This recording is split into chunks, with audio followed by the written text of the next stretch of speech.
რატო დაიწყო კორუფციასთან ბრძოლა ქვეყანაში 13 წლის მანამ ოცნებამ სათავეშია? რა ჩვენ მაგირო ჩვენ გასაკეთებელს ვერც ევროპელი, ვერც ამერიკელი ვერ გააკეთებს და ჩვენი გასაკეთებელი რა არის რომ ამ ქვეყანაში დადგეს ცვლილება. ქართულოცნებას შეცვლა არ ჭირდება. ანუ შენ ეხლა ერთსა სერიოზულად მეუბნები რომ ხელისუფლება ქართული ოცნება რომელიც 16 წელია მართავს ქვეყანას რომელსაც გაუსწვა მილიონი კორუფციული სკანდალი რომელსაც კორუფციის გამო დაიჭირა თავისივე მაღალჩინოსნები ტიპები 14 წელია მმართველობაში არიან კობახიძე 2 წელია არის პრემიერი და ვინც კი ჩემამდე იყო გინდა კვირიკაშვილი გინდა გახარია გინდა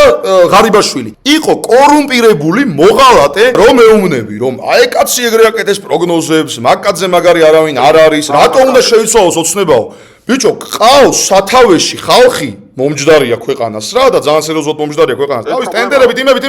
რომელიც გეუბნება ვერცერთზე მანამდე ფსონი სწორად ვერ გავაკეთე ის ლილუაშვილი იყო და ნაცებს ეხმარებოდა ღარიბაშვილი იყო და კორუმპირებული იყო მარგველაშვილი ნაცი იყო ზურაბიშვილი დიპსტეიტი იყო ლომჯარია დიპსტეიტი იყო რომელშიც უნდა ერთ შესახებ დამცველად გახარია დიპსტეიტი მოღალატე აგენტი ყველაფერი ყოფილა ოღონდ რომელთანაც ყველა ტყუოდა ბუზი ბევრი ბზუის მაგრამ გახარიასთან ყველა ტყუის ბიჭო მაგათზე მეუბნები რომ მაგათ უნდა ვენდო შესაძლებელი არ არის ანუ შენ გონია რომ ქართული ოცნების ამორჩეველი თუნდაც მოკლედ შეჭამს მაგას ეხა შენ ასე წამბობ ბიძინა ივანიშვილი ჩემთვის არის ფიგურა რომელმაც ეხა მეწეღარების ჩამოთვალე ანუ საქართველოში აი ეს ნოუ-ჰაუ მე რასაც დავარქვი და მე როგორც მოქალაქე რატომაც გძნობ ამ ქვეყანაში ხისეულა თავს ამ ნოუ-ჰაუს ველოდებით ნოუ-ჰაუს და ვერ დადგა ეს ნოუ-ჰაუ მაგაცმა ვერ გააკეთა ეგ ნოუ-ჰაუ